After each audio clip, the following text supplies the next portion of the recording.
జై శ్రీమన్నారాయణ. ఆపదాపహర్తారం దాతారం సర్వసంపద లోకావిరామం శ్రీరామం భూయో భూయో నమామ్యహం. మనోజవం మార్తుల వేగం జితేంద్రియం బుద్ధిమతావృష్టం వాతాత్మజం వానరయూధముఖ్యం శ్రీరామదూతం శిరసా నమామి. బుద్ధిర్బలం శోధైర్యం నిర్భయత్వమరోగత అజాఢ్యం వాక్పటత్వం చ హనుమతు స్మరణాత్ భవేత్. మనం ఇప్పుడు ఈ వీడియోలో జూన్ 7వ తారీఖు నుంచి 22వ తారీఖు వరకు బుధుడు గురువు కలిసి ఒకే రాశిలో స్థితి చెంది ఉన్నారు. అంటే ఏ రాశి అది? మిథున రాశిలో స్థితి చెంది ఉన్నాడు. అలా స్థితి చెంది ఉన్నప్పుడు ద్వాదశ రాశుల వారికి ఫలితాలు ఏ విధంగా ఉంటాయి అన్నది తెలుసుకునే ప్రయత్నం చేద్దాం. సహజంగా బుధుడు శుభగ్రహాలతో కలిస్తే శుభుడు, పాపగ్రహాలతో కలిస్తే పాపి. ఇక బుధుడు గురువుతో కలవడం వల్ల శుభుడే. కానీ ద్వాదశ లగ్నాల్లో కొన్ని లగ్నాలకు శుభుడు, కొన్ని లగ్నాలకు పాపి, కొన్ని లగ్నాలకు సముడు. అంతేకాకుండా బుధుడు తన స్వక్షేత్రంలో స్థితి చెంది ఉన్నాడు. గురువుకి ఇది శత్రుక్షేత్రం కాబట్టి ద్వాదశ రాశుల వారికి లేదా ద్వాదశ లగ్నాల వారికి బుధ గురువులు కలిసి ఉన్నప్పుడు ఫలితాలు ఏ విధంగా ఉంటాయి అన్నది మనం ఇప్పుడు ఈ వీడియోలో తెలుసుకుందాం. అసలు బుధుడు అంటే ఏమిటి, బుధుడి యొక్క కారకత్వాలు ఏమిటి, గురుడి యొక్క కారకత్వాలు ఏమిటి అనేది తెలుసుకుందాం.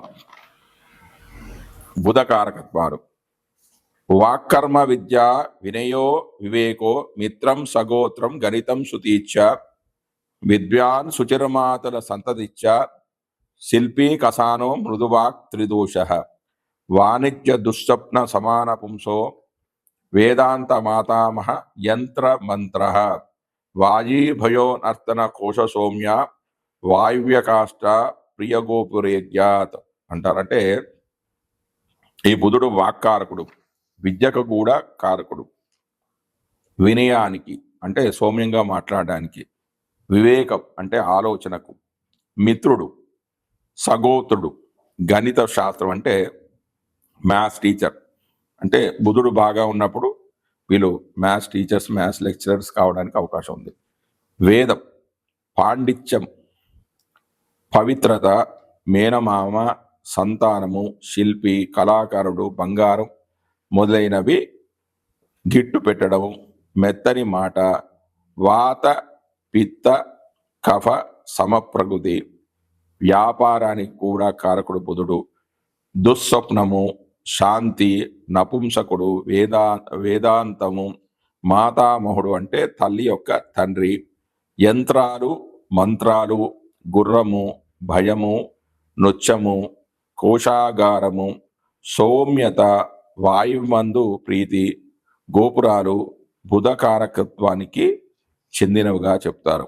ఇంకా కావ్య కౌశలం అంటే కవితలు రాయడం, పుస్తకాలు రాయడం, రచనలు చేయడం, రసికత, జ్యోతిష్యం, తీర్థయాత్రలు, నాభి, ఆంధ్ర భాషా జ్ఞానం అంటే తెలుగు భాష మీద పరిజ్ఞానం, పక్షి భాషాది జ్ఞానం మొదలైనవి ఉత్తర కాలామృతంలో విశేషంగా చెప్పడం జరిగింది. ఈ కారకత్వాల మీద బుధుడి యొక్క ఆధిపత్యం అనేది ఉంటుంది. అంటే ఈ లక్షణాలు ఉన్నాయంటే వారి జాతకంలో బుధుడు చాలా మంచి స్థానంలో ఉన్నాడు అని చెప్పవచ్చు.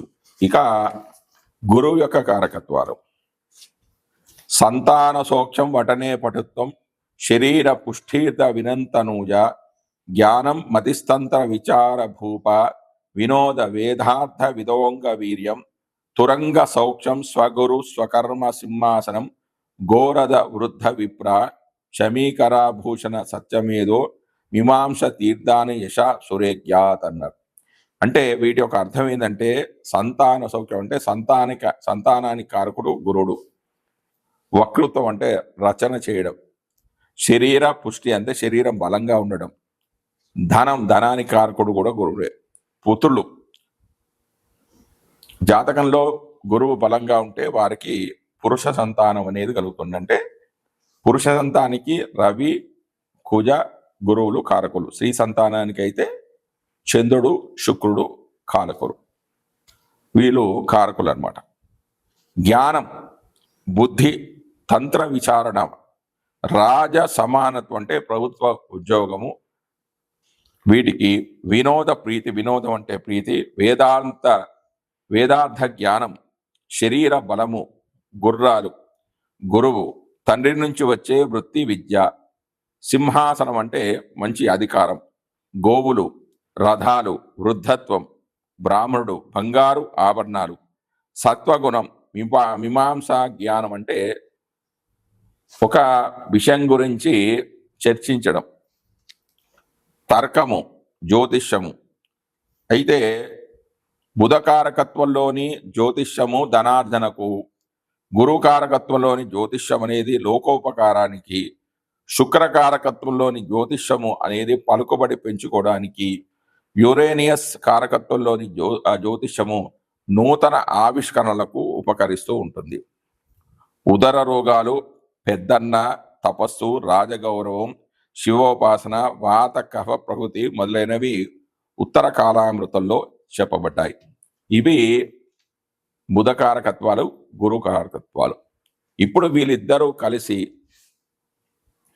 ద్వాదశ రాశిలో అంటే సహజ రాశిచక్రంలో 3వ స్థానమైన అంటే మిథున రాశిలో ఉన్నప్పుడు ద్వాదశ రాశుల వారికి ఫలితాలు ఏ విధంగా ఉంటాయి అనేది మనం ఇప్పుడు తెలుసుకుందాం.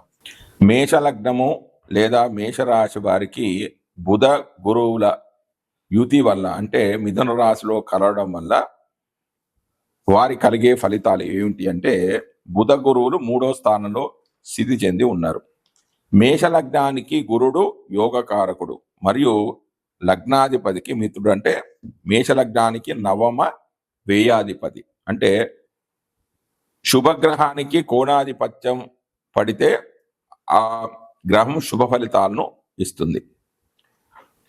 మరియు ఆ గ్రహము లగ్నాధిపతికి ఉన్న సంబంధాన్ని బట్టి కూడా ఫలితాలు అనేవి ఉంటాయి. లగ్నాధిపతి అయిన అంటే మేషలగ్నానికి లగ్నాధిపతి అయిన కుజుడికి గురువుకి మిత్రత్వం ఉంది కాబట్టి ఆ లగ్నానికి గురుడు శుభ ఫలితాన్ని ఇస్తాడు. ఇక బుధుడి విషయానికి వస్తే లగ్నాధిపతి అయిన కుజుడికి ఈ బుధుడు శత్రువు కావడం వలన మరియు 3, 6 అధిపతి అంటే మేషలగ్నానికి తృతీయ షష్ఠమాధిపతి అయిన బుధుడు పాపి కాబట్టి గోచారిత్యా పాపస్థానంలో ఉండడం వల్ల పాప ఫలితాలను ఇవ్వడం అనేది జరుగుతుంది. అవేమిటి? అనుకున్న పనులు అనుకున్న సమయానికి చేస్తామా లేదా అనే సంకోచంతో ఉంటారు. సోదరుల సహకారం అనేది లభించదు. అంటే విక్రమ భావం సోదర భావం 3వ భావం కాబట్టి వీరికి లభించకపోవచ్చు. జన సహకారం లభించడం అనేది అతి కష్టంగా లభిస్తుంది. ప్రయాణాల్లో ఇబ్బందులు అనేవి ఉండవచ్చు. శరీర బలం అనేది క్షీణించే అవకాశం అనేది ఉంది. అన్నదమ్ముల మధ్య ఆస్తి తగాదాలు ఏమైనా ఉంటే అవి తొందరగా పరిష్కారం కావు. అవి అలాగే కొంత దూరం సాగుతూ ఉంటాయి. వాటి గురించి డబ్బులు ఖర్చు అవుతూ ఉంటాయి. జై శ్రీమన్నారాయణ. జాతకంలో అంటే లగ్నాది కానీ గోచార వచాత్ కానీ బుధుడు దుస్థానంలో కానీ నీచస్థానంలో కానీ ఉన్నప్పుడు బుధగ్రహ జనిత దోష నివారణ కోసం ఈ కింద చెప్పిన వస్తువులు శ్రేయస్కరమైన అంటే వీటిని దానం చేస్తే మంచి ఫలితాలు అనేవి వస్తాయి. అవేంటి? రత్నము, బంగారము, పచ్చ, దీనే మరకతం అని అంటారు. పచ్చని వస్త్రము, కంచుతో తయారు చేయబడిన పాత్ర, ఏనుగు దంతము, పగడము, పెసరు, సర్ప పుష్పాలు అంటే సర్వపుష్పాలు అంటే అన్ని రకాల పువ్వులు, కర్పూరం, వివిధ ఫలాలు, తులసి చెట్లు, షడ్షోపేతమైన భోజనము, ముతక పంచదార ఈ వస్తువులను బుధవారం ఉదయము బ్రాహ్మణులకు దానం చేయాలి. శక్తానుసారంగా కొన్ని వారాలు ఇందులో కొన్ని వస్తువులైనను దానం అనేది చేయవచ్చు. ఈ వస్తువులే కాకుండా నీళ్లలో ఆవు పేడ, అక్షతలు, పండ్లు, తేనె కలిపి సువర్ణ అంగుళీకము అంటే బంగారపు ఉంగరము మరియు ముచ్చపుటు ఉంగరము చేతికి ధరించి ఆ చేతితో ఆ జలం అంతటినీ బాగా కలిపి అంటే ఆవు పేడను తక్కువ మోతాదులో వేయాలి. ఆ నీటిని కాచి అంటే వేడి చేసి ఆ నీటితో స్నానం చేయటం వలన బుధుని ద్వారా జనించిన బాధలకు సత్వరం ఉపశమనం అనేది లభిస్తుందంటే బుధుడు యొక్క దోషాలు అనేవి తొలగిపోతాయి. దాని తర్వాత గురుడు యొక్క పరిహారం. గురువునికి సంబంధించిన దానం చేయవలసిన వస్తువులు ఈ దిగువ తెలుపబడ్డాయి. ఈ విధంగా ఉన్నాయి.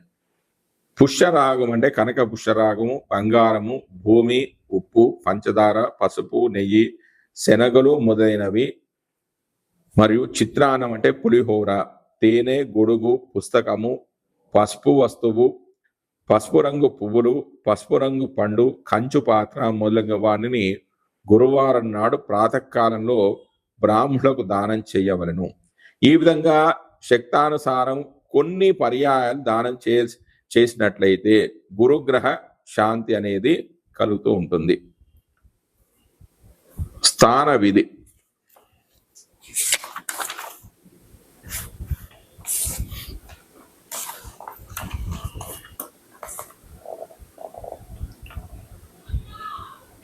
మాలతీ పుష్పాలు, తెల్ల ఆవాలు, పసుపు, తేనె మొదలగు వస్తువులను నీటిలో వేసి ఆ నీటిని కాచి స్నానం చేయాలి. ఇంకా గురుగ్రహ శాంతి కొరకు ఫల వృక్షాలను నాటించుట మరియు పండ్లను విరివిగా దానం చేయడము వలన కూడా విశేషంగా ఉపయుక్తకరంగా ఉంటుంది. ఇంకా హోమంలో ఏం చెప్పారంటే బుధగ్రహ హోమం అపమార్గం అంటే ఉత్తరేణి సమిధలతో హోమం చేసినా కూడా బుధుడు శాంతిస్తాడు. గురుగ్రహ హోమం అంటే పిప్పల అంటే రావి సమిధలతో హోమం చేసినా కూడా గురు దోషాలు అనేవి తొలగిపోతాయి. ఇంతేకాకుండా జ్యోతిర్విద్య భరణంలో కొన్ని శాంతి పరిహారాలు చెప్పడం జరిగింది. అవేమిటంటే